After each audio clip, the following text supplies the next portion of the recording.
Good evening, ladies and gentlemen, and welcome to another episode of Oxnard Live. I'm your host, Daniel Chavez Jr. Tonight's segment is titled The First But Not the Last.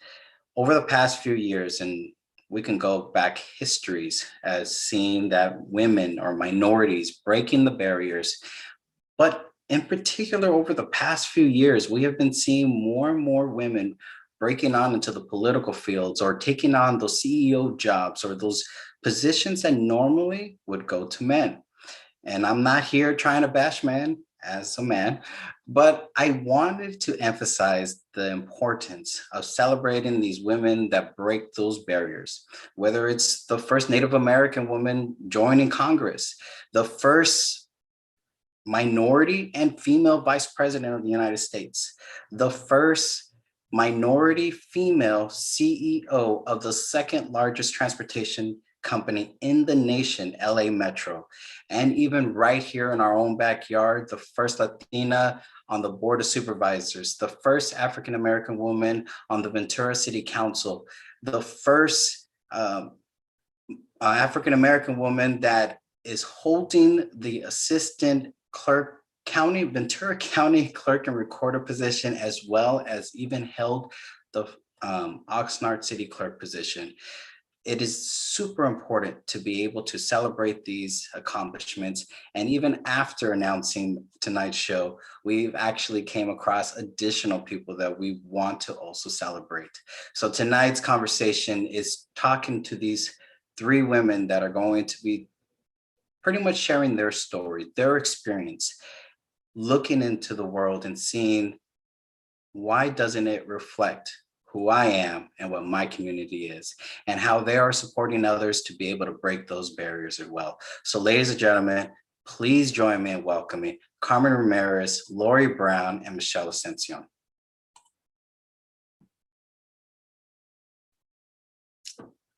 Welcome, welcome, welcome, welcome.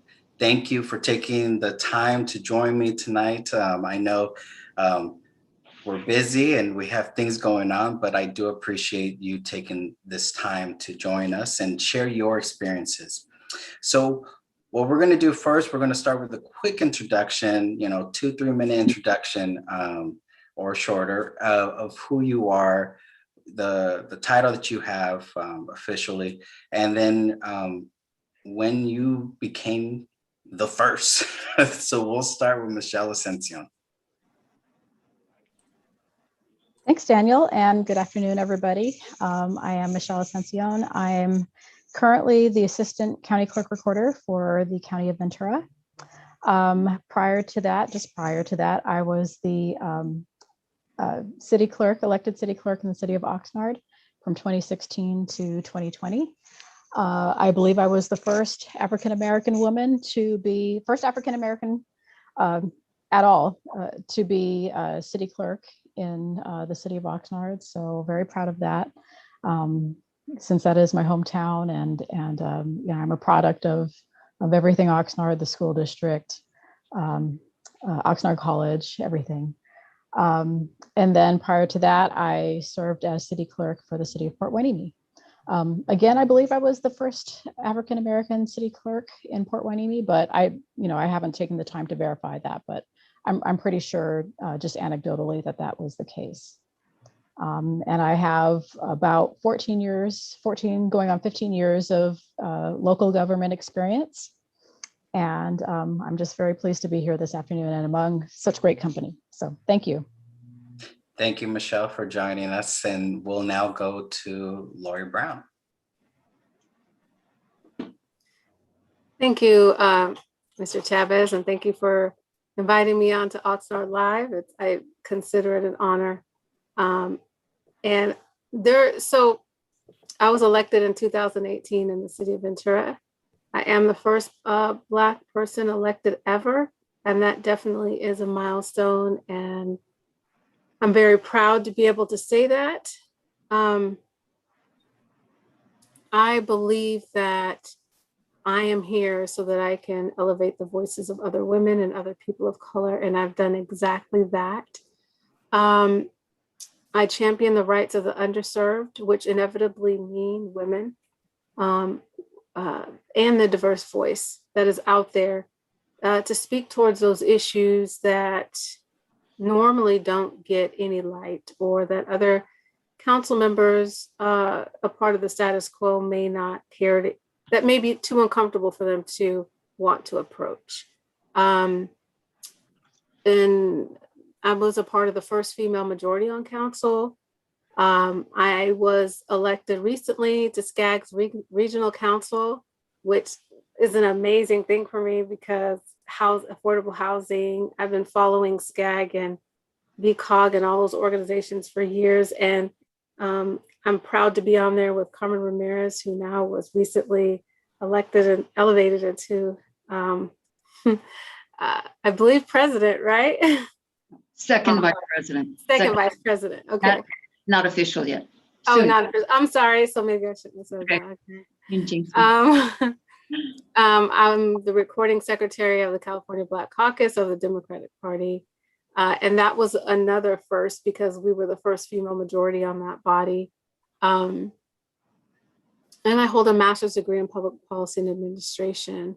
But aside from that education, I jumped into outside education in order to get to a place where I understood how, as a leader, to be at a decision-making table, and how to and to understand politics better. So I've been a part of many different organizations like the Ventura County Democratic Club. I'm a graduate of Emerge. I actually was a part of Gamaliel National Leadership Institute's organizational leadership training. And I've just used my time to try to pass on whatever information I've learned. But I just wanted to also put a pin and say that my connection to Oxnard is because I worked in the city of Oxnard for almost 6 years as a project management lead in redevelopment. Now, as we know, Governor Brown eliminated all redevelopment agencies in the state in 2011, and which effectively ended my career field. But I got all my first work in government right here in the city of Oxnard, and I'm really proud of that work. And the only way that I can continue that work was to continue in city administration. And as a Black woman, when I applied to multiple commissions and committees and sorts after they got wind that I wanted to be elected, I was not allowed to, because I was told no, and I wasn't qualified enough with a master's degree and having worked for the city for 6 years, that I wasn't qualified to be on the planning commission. And as we know, that is not true. So I said, you know what, I'm going to run. So I'll stop right there. Thank you, Lorrie. And we'll go to Carmen Ramirez. Well, Daniel, thank you for this invitation. I think this may be our second interview. Yes. In a year, and what a year it has been.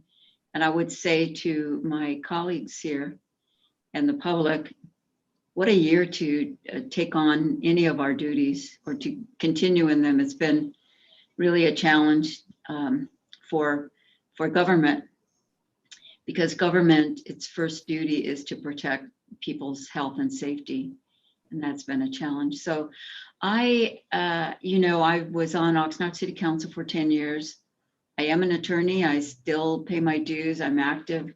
And I have almost a 40-year career being an attorney, focusing on the needs of low-income people, immigrants, single moms, disabled people, students as well, special kids with special needs, housing.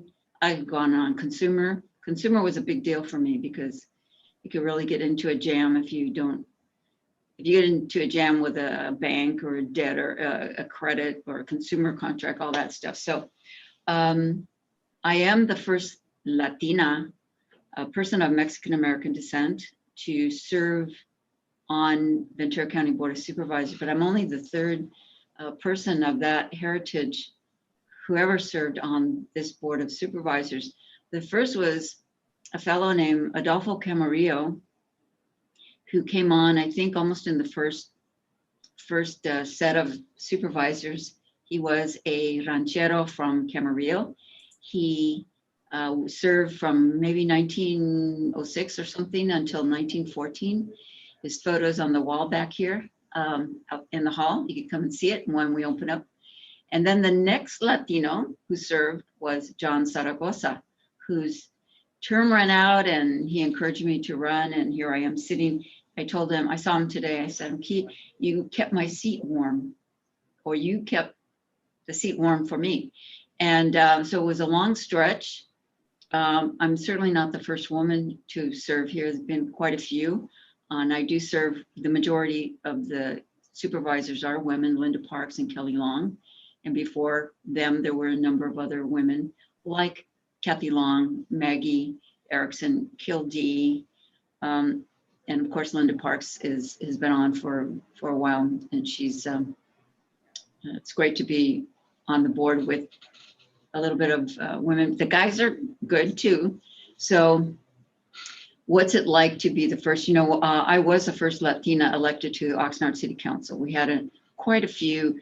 Our city could never be accused of not having minority representation. We had the first Chinese American mayor. I believe in the state, Bill Suhu in 1965 was elected mayor.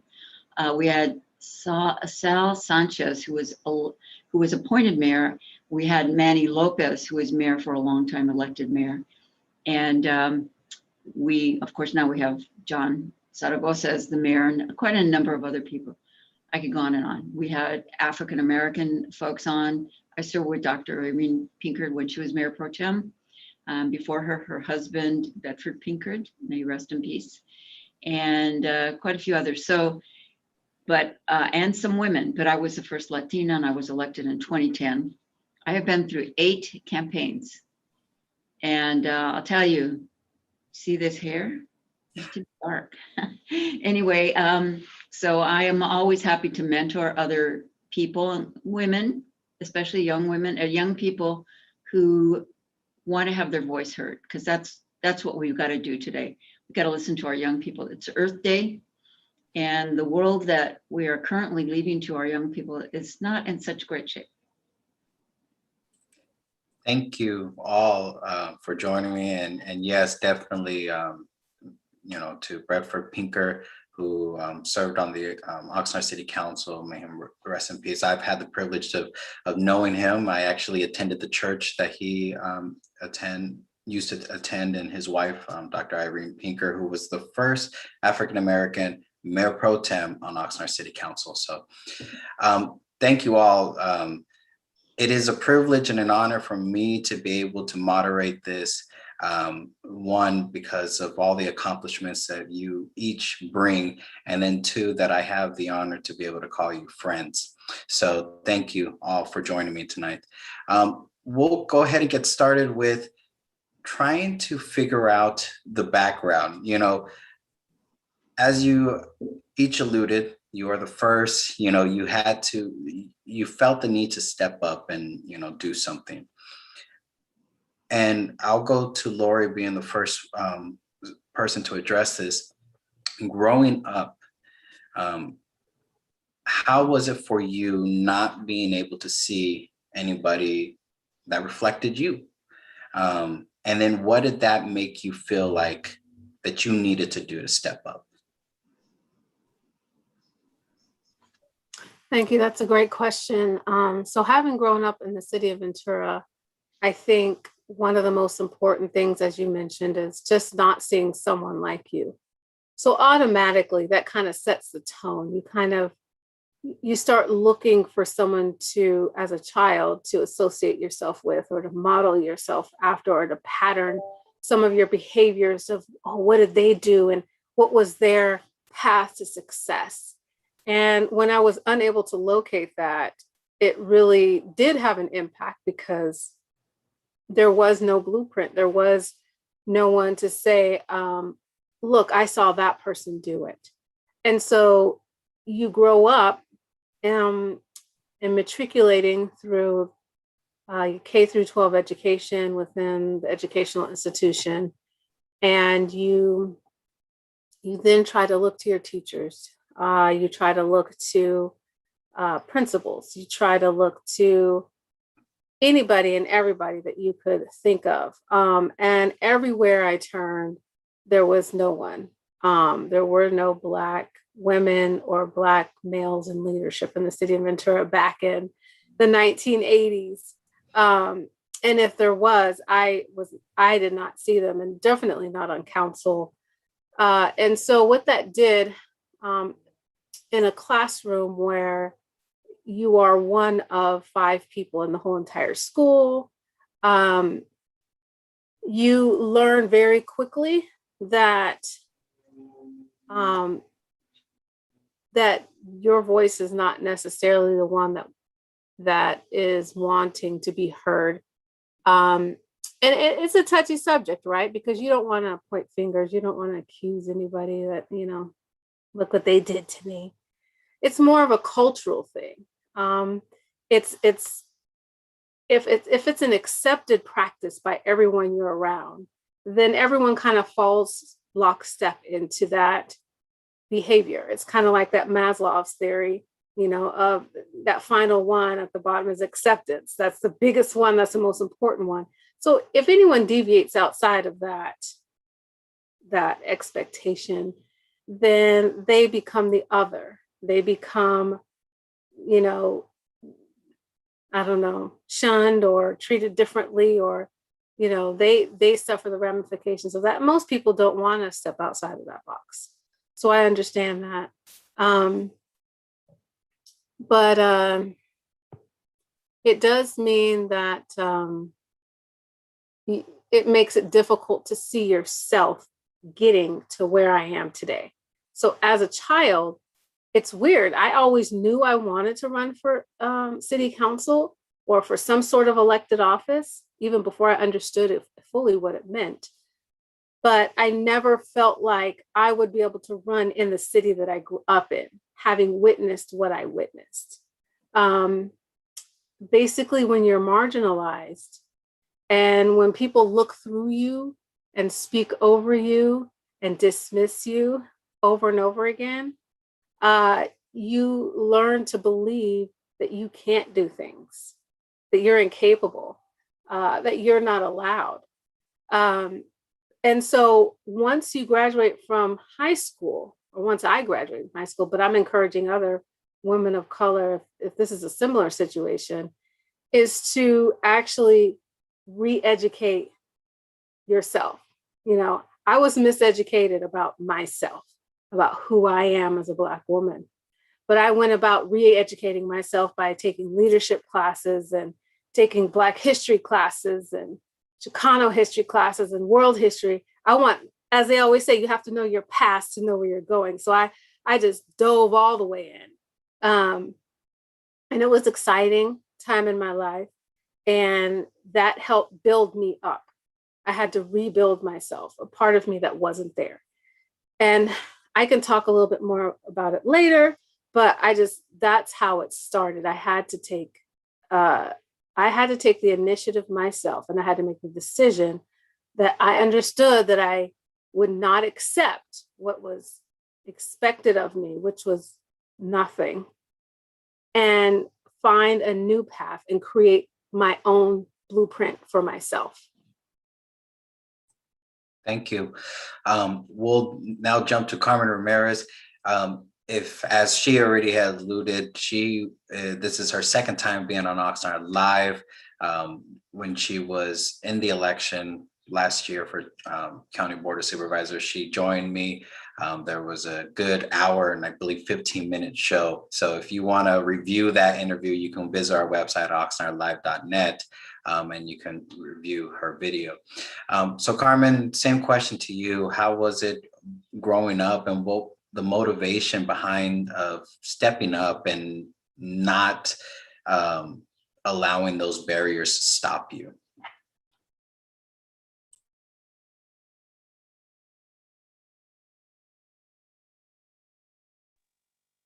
Well, I want to acknowledge Lorrie's painful story here, and it's not uncommon, but it hurts to hear it, what she went through, and I know it's not unique to Lorrie, but it hurts, and I want to just hug you for that.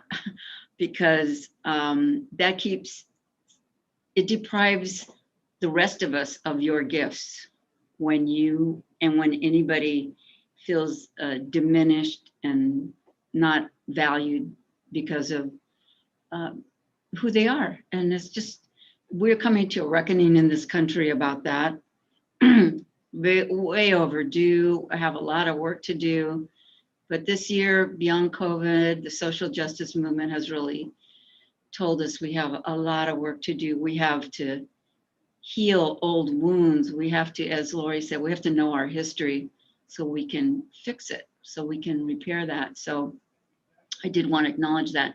For me, I was growing up, my dad was Mexican, my mother was not. So I had a little bit of identity crisis growing up because neither side of the family, we didn't quite fit in. I'm one of 7 siblings.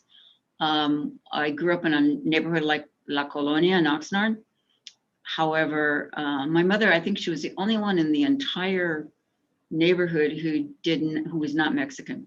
So you can imagine, it was interesting, but I think it has given me the advantage of knowing what it feels like to be an outsider on both sides. And then you have to really work to overcome that, to really know that you have to work harder, work smarter, you have to be assertive, and you have to look for people who are going to support you and give you those affirmations that, yes, you can do this. And in my case, it wasn't my parents. My parents were pretty beaten down by life. My father worked in a very hard job where he occasionally would be injured. He was a painter and he got lead poisoning.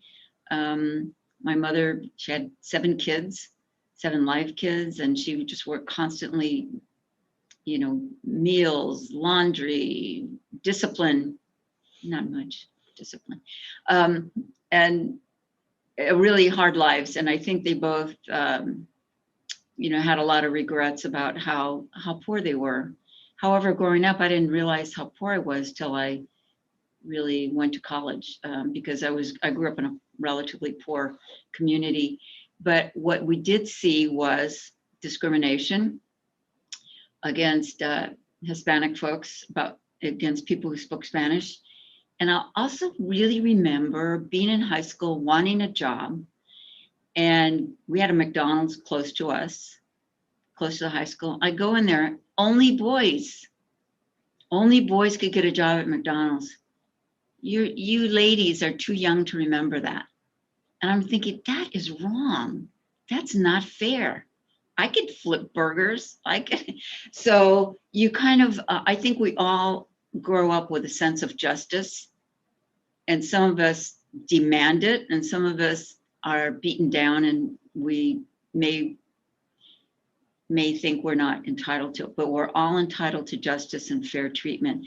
I wanted to be a lawyer. It was a dream when I was a kid, but it was like Disneyland. That's impossible. But I was in the right place at the right time, thanks to the civil rights movement. Things were opening up for people of color, people of different ethnicities, and for women. So when I wanted to go to law school, I knew that law schools were not really accepting many women. But by the time I was able to apply and get in, thanks to an opportunity program, half of the enrollment was women. So what I'm saying here is we need to mentor other people. We need to mentor women. We need to mentor youth, people of color, people in reentry who they've had their kids maybe too young, but maybe that means they got it over with and now they can concentrate on their career and their family. We have to help each other, and nobody does this stuff by yourself. You've got to have help, whether it's financial, social, and sometimes your family can't help you. You have to look for other sources. So, and I have, even as a lawyer, I had experiences where even a judge would say, "What are you doing here? Why did they let you practice law?" So those stick with you, but then you just get in there and try to win for your clients and do the best job you can. You have to work harder. Wow. Thank you, Carmen, for sharing that. You know, I could say that I'm fortunate enough that I did not have to endure as much. Not trying to age anybody, but I do appreciate those that come before me, women, minorities, you know, paving the way so that younger generations do not have to deal with it as hard. But as it was already alluded, that we still face these difficult challenges when it comes to social justice. And it is something that we're all going to have to work towards correcting and addressing. Michelle Ascencion, our next speaker, same question to you.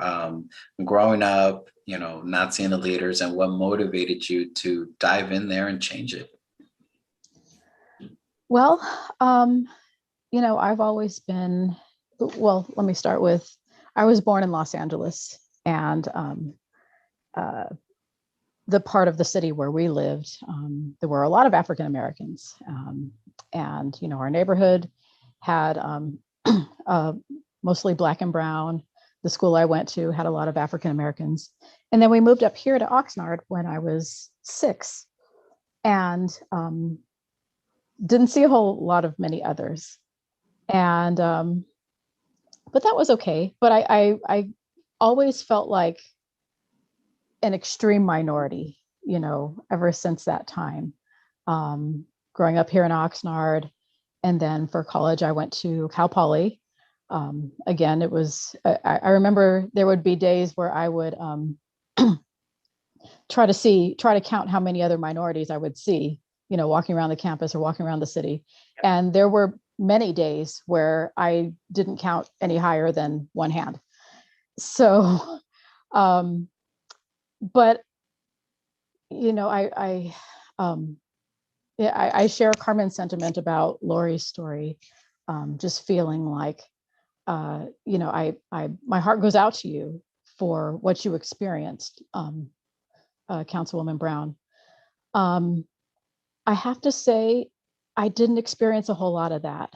I think because I was very different from a lot of the people around me, people were actually quite encouraging to me. And, you know, when I would say, hey, I want to do this, it was like, yeah, go for it. You know, people encouraged me, and it started with my family, and, many of the other people around me, friends, teachers. I've always felt really supported. And then, you know, with widening my circle, getting into a career and working life, and you know, going to different agencies. When I talked about, you know, running for office in Oxnard, it was like, yeah, go ahead. We'll support you. We'll back you. And when people step up and they put their money where their mouth is, or they give you that time of, you know, walking the neighborhoods for you, or you know, just encouraging you, helping you, it's you really do feel very empowered, like there's nothing you can't do. But at the same token, there is something to be said for having that representation and seeing the people in leadership or in higher offices, those in authority, who reflect the community. And for a young person who doesn't see that reflected, you may not realize that that's possible, that that's a possibility for you. So I think it's really important to have that representation, and I'm so grateful and humbled to have the opportunities that I've had, and that in hopes that I can be that role model for little girls, for my peers, for other women. And I just try to be as encouraging as possible. Shortly after I joined the county, there were a couple of ladies who were already in the process for applying for other jobs. and they ended up, getting those jobs, and they were leaving. And I just told them, I said, hey, good for you. I'm so, proud of you for stepping out and for, wanting to stretch yourself and see just how, just what you're capable of. And I think they were kind of surprised by that. I think they were kind of feeling like, oh, I thought you'd be upset with me or not. And of course I didn't want them to go. I hated to see them leave, but at the same time, it's like, I'm all about, if you don't try it, you won't know. And you don't know what you're capable of until that situation is put in front of you. Like they say, a woman is like tea, you don't know, what's it? You don't know what she's made of until she's in hot water. So, we're just all about trying to improve our communities, serve the public, serve the community, serve our families. And,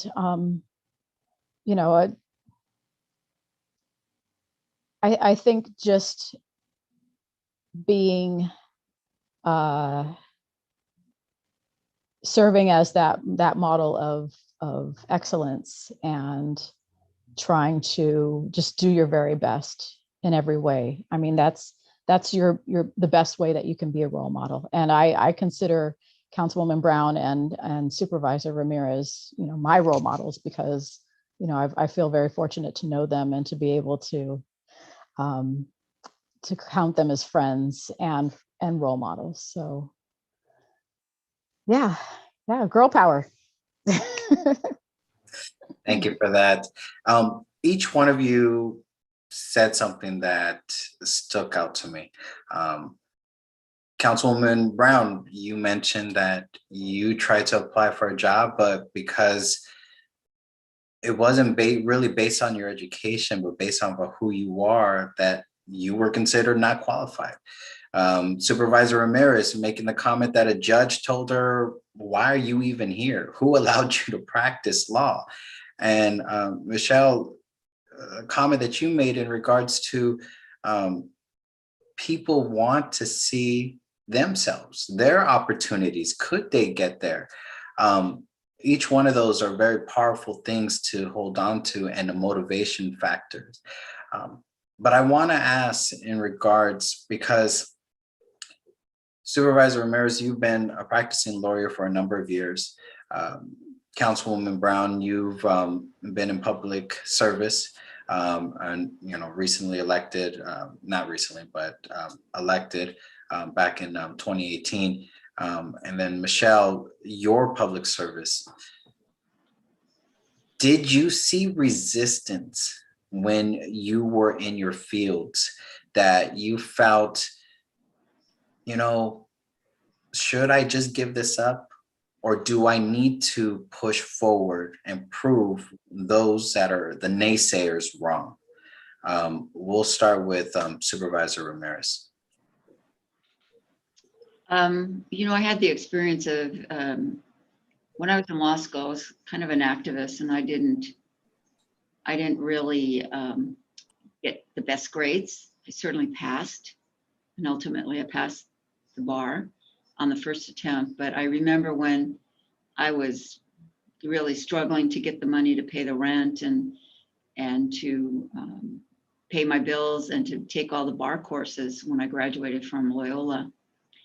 And I remember I went to seek help for finances. And I was referred to a law firm, which was, mom and pop, but they were offering to help me. And I remember when I went in for this meeting, I was given a typing test. And I did it. I'm a good typist. It was a great thing to know when you were in high school, to learn how to type. It's come in very handy. And then I went to speak to the two partners. They were husband and wife. And they said, we're going to offer you a job here, and you can save your money and you take the bar next time, because you're not going to pass it. and you're not going to pass out in the first attempt. I had that typing test, and I don't know if I really did this, but this is in my memory. I got my test back, ripped it up, and left. And then I went to go see some nuns who were famous for helping people buy glasses and stuff. And I went and begged this group of nuns at a local church. And I said, I want to serve my community. I need $250 to take a bar review course. Can you help me? No questions asked, wrote me a check. I got the bar review course. Women, they had some faith in me. And that's what I've tried to do, pay it back that way, serving my community. But yeah, there are people going to say, you know, you're not going to make it. You'll never do it. And sometimes your own family members say, you know, really, you shouldn't try that. You're just setting yourself up for failure. Why do you want rejection? You know, that's the other thing about running for office, which Michelle and Lorrie, and certainly me, have found. You have to be tough. And you too, Daniel, you have to be tough. You have to be able to take a punch, not react in an improper way, and just get used to people criticizing you or making stuff up about you. That's what I've experienced, lying about you. But you have to just keep going forward with a positive message. And enough people got it, obviously. Wow, that's that's hard to be told, you know, don't worry about testing, you're never going to pass it. And clearly you proved them wrong. And you know, good for you for sticking to your guns and not giving up. You know, that's powerful right there. So thank you. And Experience that sometime in our lives, people discouraging you, you know. Yeah, and then I will agree with you. You know, sometimes family, they could be our biggest critics sometimes, you know, that will discourage. But thank you for sharing that, Supervisor. Michelle, your experience, at any point, did you ever have those naysayers tell you give up? And did you ever think about actually giving up, or did that just motivated you to keep pushing forward?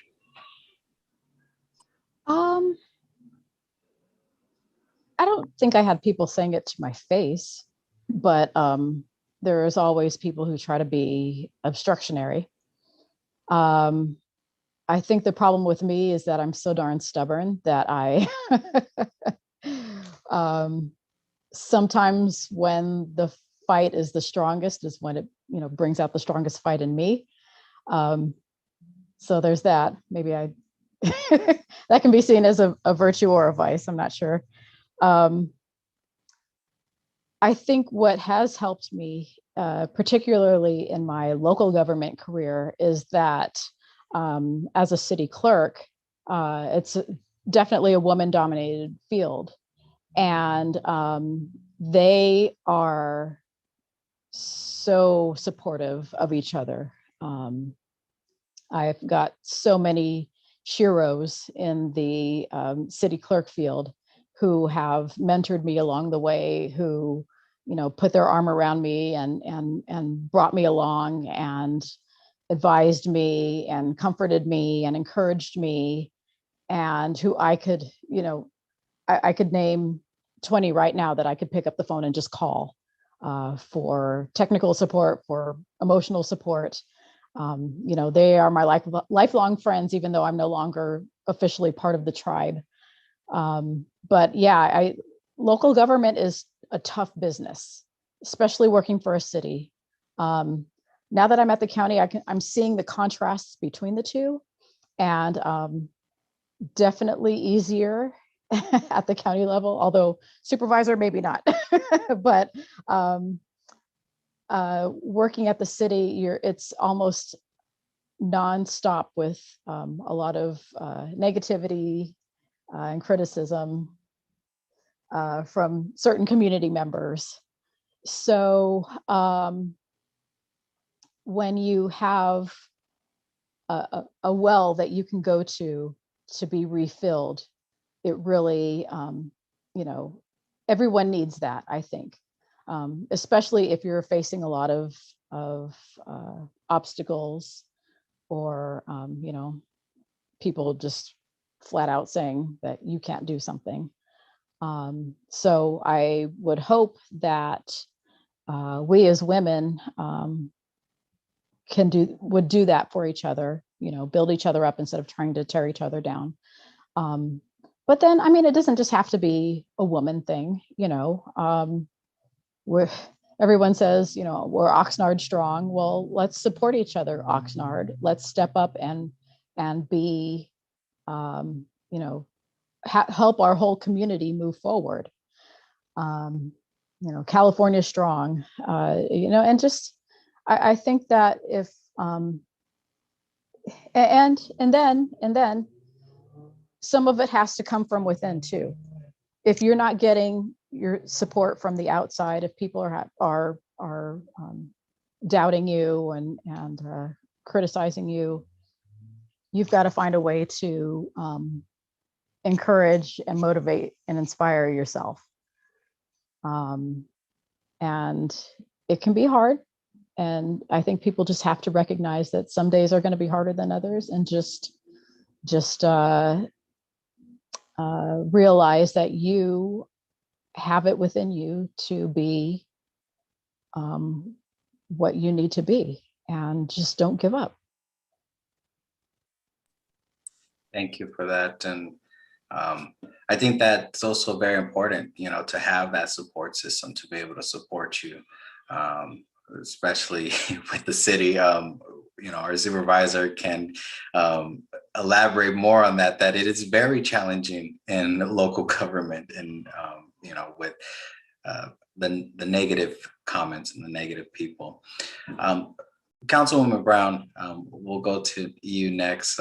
Your experience, the naysayers, and did that motivate you, or did you have those moments of weakness where you thought, well, okay, maybe I'll give into it? Sure. I definitely had moments of weakness. And I know some people are what's called negatively motivated. And so they get knocked down, or they get told a few negative things about you can't do it, or you shouldn't do it. And they say, oh, that's going to make me want to do it more.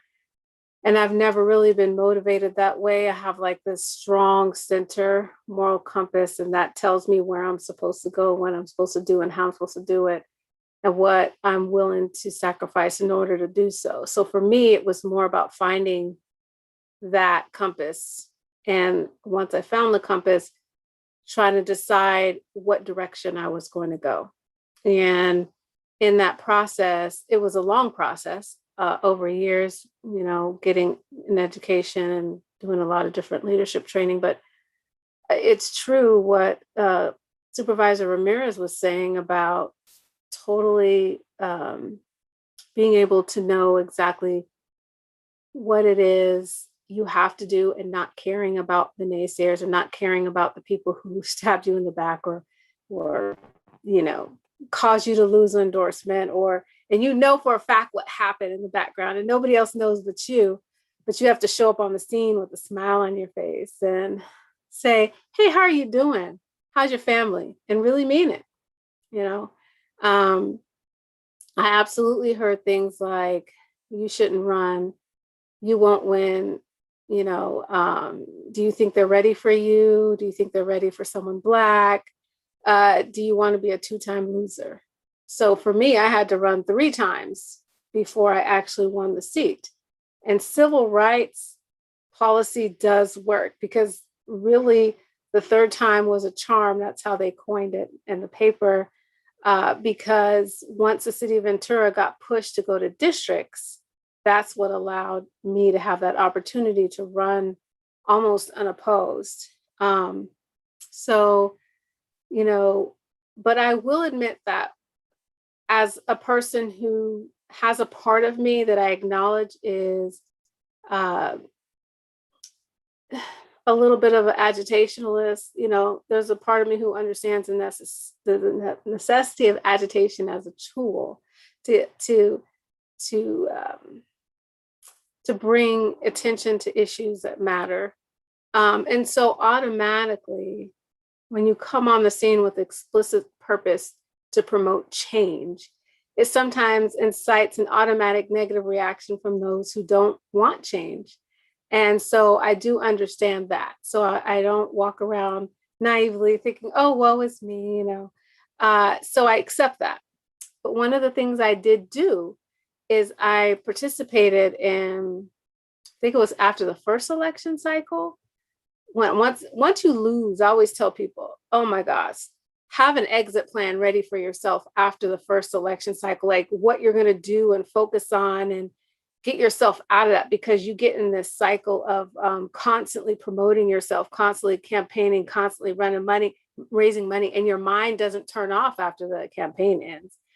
And so, you know, personally for me, I shocked myself and I went and became a certified scuba diver. Jumping in the deep sea, that really took my mind off of politics. But after that, I also completed what's called Landmark Transformational Corporate Leadership Training. And I don't know if anyone's heard of that organization, Landmark. And typically when you work for a corporation, your employer would pay for you to be a part of that. I didn't have an employer to pay for that. So I paid for it myself because I'm like, I need to understand what it is that will get me to that next level. What is it a part of my thinking? Because a lot of times as African Americans who have a lot of negative experience, sometimes we start only seeing things through that negative lens.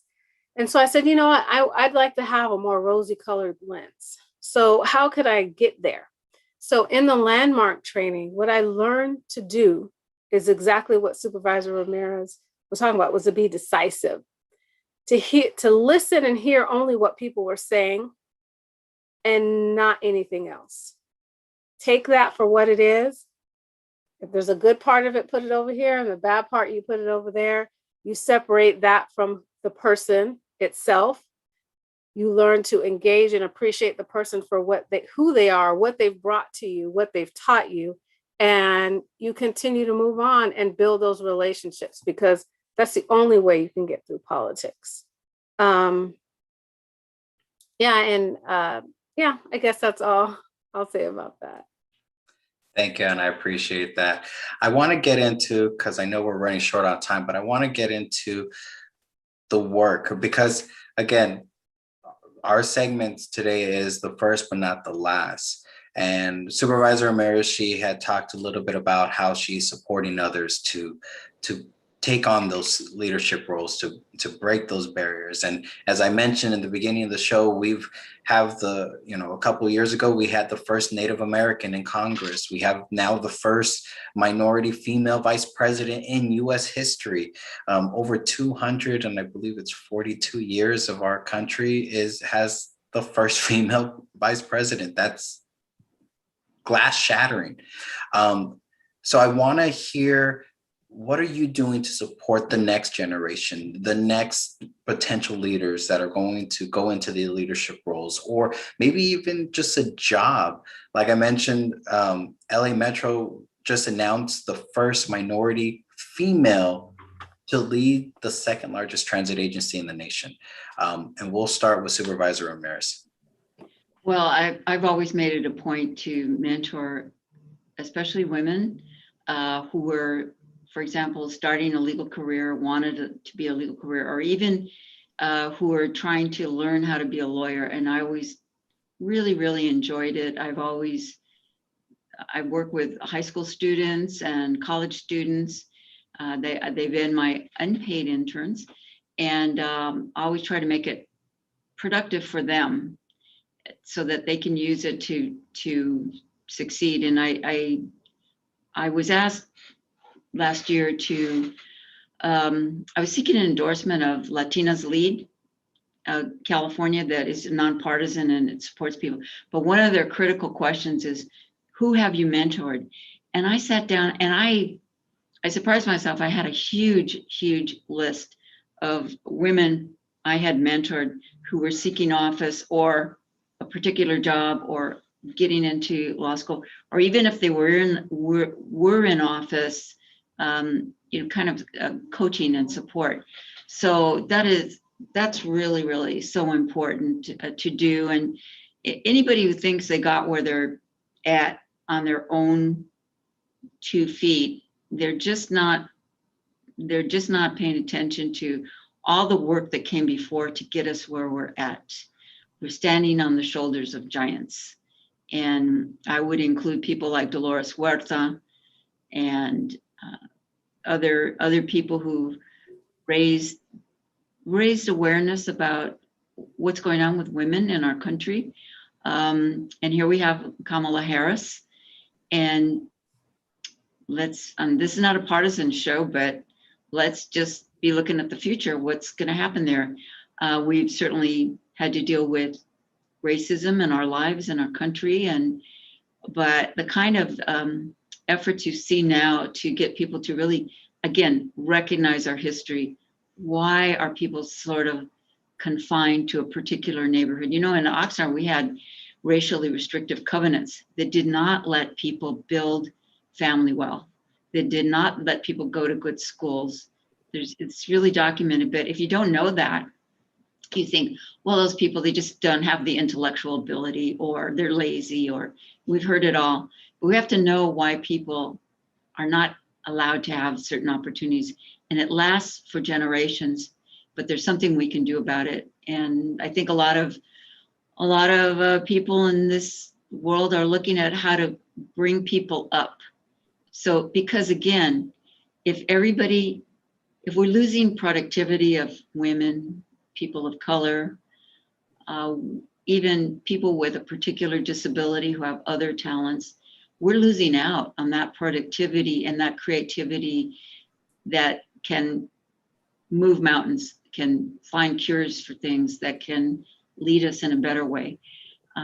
So, we as a species only thrive if we help each other. Babies are born and they don't reach maturity, especially the boys, for a long time.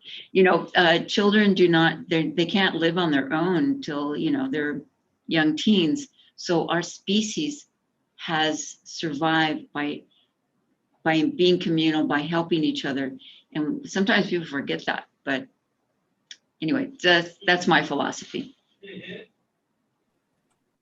Thank you very much for sharing that. And I guess I have to admit that, yeah, boys, we take a little bit longer to mature. So It's documented, Daniel. It's not my opinion. I appreciate that for bringing out factual information, Supervisor. Thank you for that. We'll go to Councilwoman Brown. Thank you. So, one of the things I had to do was acknowledge that, most Black elected officials in the state were elected by constituents that look like them. And so I was not. And so in the city of Ventura, there's I believe it's 57 or 60% Caucasian, and it's 35% or more Hispanic, and then the rest is other.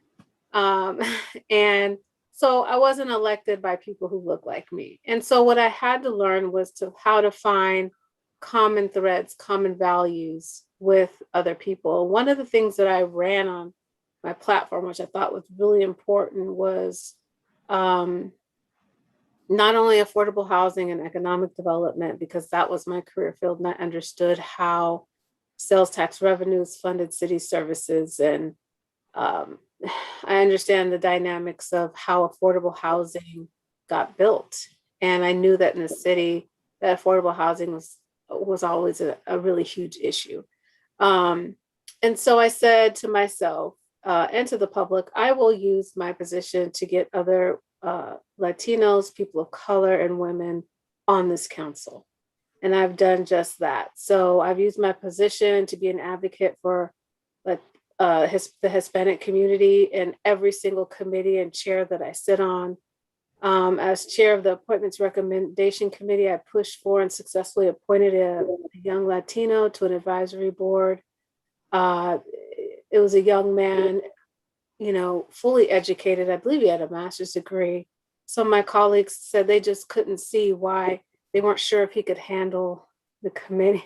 And I was like, that is I don't even know what you're talking about. I said, and I was chair, so I said, I insist, and I really believe he could do it, so we're going to appoint him. And I use my power on that board also to reverse a bad decision my colleagues did make for another Latino incumbent who was reinstated, thankfully, who was a Latina, a female, Hispanic, who had been sitting on an advisory board for years, who was, invaluable to that board. And the candidate that they chose was somebody that they said was young and energetic, and we shouldn't miss out on that. I wish those meetings had been recorded, but certainly our votes are actually recorded by the city clerk. So, and so I immediately got on the phone, and you know how that chain works, and that got taken care of as well. And one of the other things I'm very proud of most recently was I was one of the 4 votes, important votes, to appoint Jeanette Sanchez Palacios, I'm going to get that right, as council member to the city of Ventura recently when, Eric Nasarenko recently got appointed by the Board of Supervisors to lead the DA's office. I caught heat on all those things. It cost me the deputy mayorship essentially, but I didn't care. And that's one of the things that when you're on council, you have to ask, or whatever position you're in, what am I here for? And if I'm here to make that change specifically for communities of color, then when that time comes, when it's the most difficult, and even when it costs you, you have to be willing to stand up and say, well, here I am, I'm going to do it. Let's see what happens. And those are only a few examples. I'm currently the chair of the General Plan Committee, and I've really been pushing hard to ensure input from the Hispanic communities for future city planning, because the structure by which the General Plan Committee consultants outreach is, it wasn't conducive to those on the west side, and on the avenue and Satacoy, and in Montalvo, for them to really have a voice and a say. The timings that the survey was put out, the way they send out emails and on social media, it didn't match the way those people in those communities were able to, respond in a timely fashion or even be a part of it, even the timings of our meetings. And so as a result, I've required that they have meetings collaborating with CAUSE to get input from those communities of color. So it's, for me, it's a constant daily thing. It's policy. It's when you're on that dais, if you are not as a policy person. And the last thing I'll say is when you're on a council where you're the first and the status quo is used to doing things a certain way, and they think it's okay to try to ask you to undercut another person of color on council, I made it a point to let them know I am not going to double cross or undercut another woman of color on this council. I had to make that very clear, and publicly always support my colleague of color on the council. And I felt like if we can't unify, on council, we're never going to get anything done of any value. And so for me, that's what's been actually one of the most important things of my career, because I think some people keep saying, well, if you held your hand back on that one and that one, you might have got that. So why didn't you just choose to look the other way that time? I just can't do it. So that's pretty much been my experience. And it's been exhilarating. It's been thrilling because, you could either look at the glass as half empty or half full. It's half full for me because I am on that decision-making board. I have the ability to be privy to those conversations, and I can change the course of things. And, the last thing I'll say is after the tragic death of George Floyd last year and the social unrest that followed that, I personally drafted the staff report and the resolution with the help of the city attorney for the resolution that denounced police brutality and declared racism a public health issue. And the county followed suit afterwards and essentially developed a blueprint. And then, because I feel like those are the things that take us a step closer in that direction to help setting up other people of color to follow us. So in that resolution were whereases at the bottom where we will, the city of Ventura will, and there was like a list of 10 things, and some of them have already been implemented. And during Black History Month, I drafted the Black History Matters, or Black History Proclamation, I'm sorry. Black Lives Matter, let me get that out. Black History Month proclamation, which helps set up some verbiage for what I call a community stability initiative that I hope to be bringing forth on the anniversary of George Floyd's murder. And so that is something that is supposed to include provisions to have some sort of leadership opportunities for people of color so that they will have the opportunity to get on our advisory boards fast tracked, so that there will be none of this, when you get to the appointments recommendation committee, oh, we're not sure about them. No, they went through this leadership program. They're ready, they're vetted, so I'll stop there because I know we're running out of time. Thank you for that. And, I think that's that program, that leadership program, I think that is something definitely that people should participate. So I look forward to hearing more about that. Michelle, you're our final one. Your experiences and how are you supporting others to step into leadership roles or certain positions?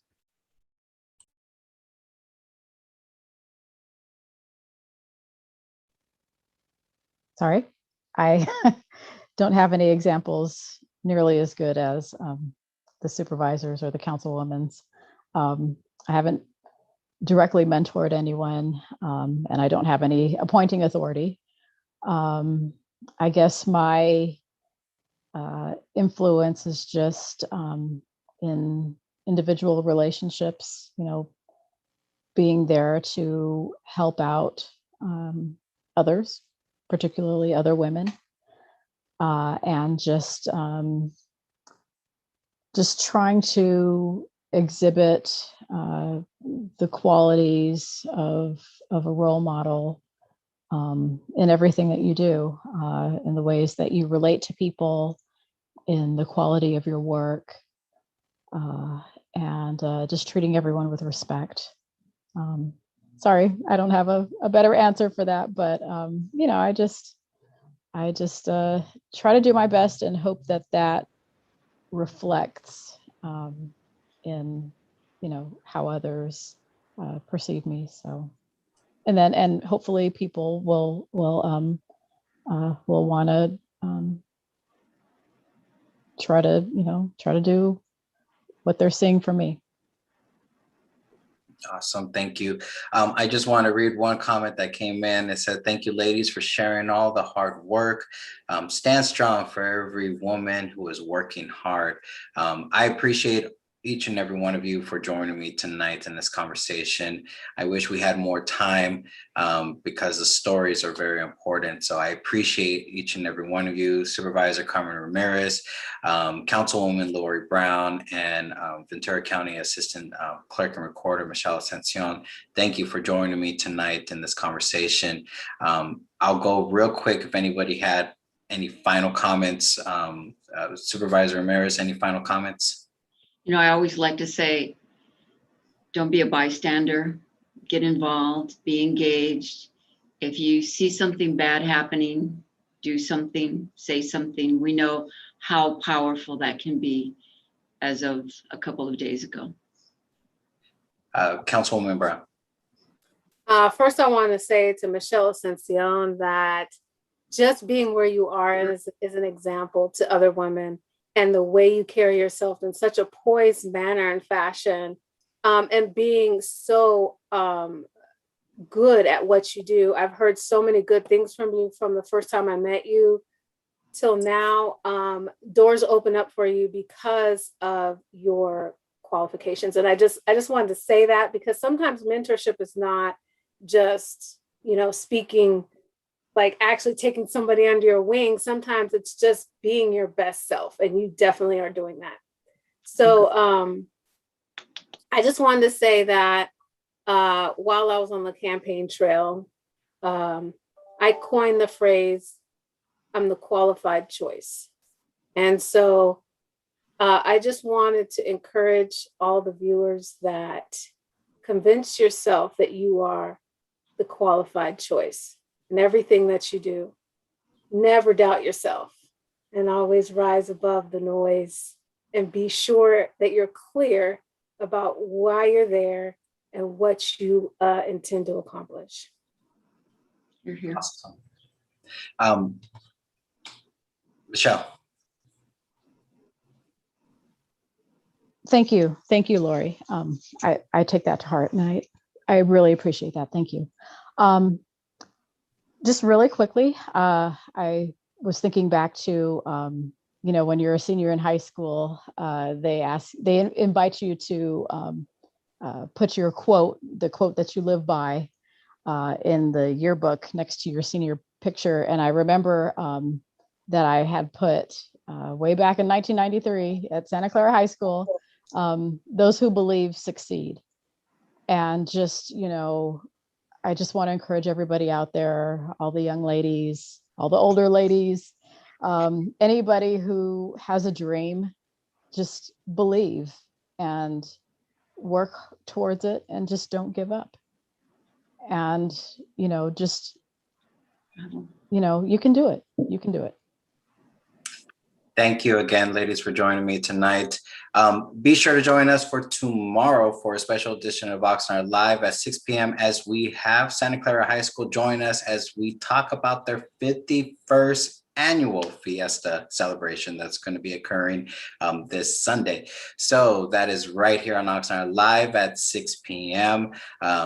Thank you once again to Supervisor Ramirez, Councilwoman Brown, and Assistant Clerk and Recorder Ascencion for joining me. This is Oxnard Live, all live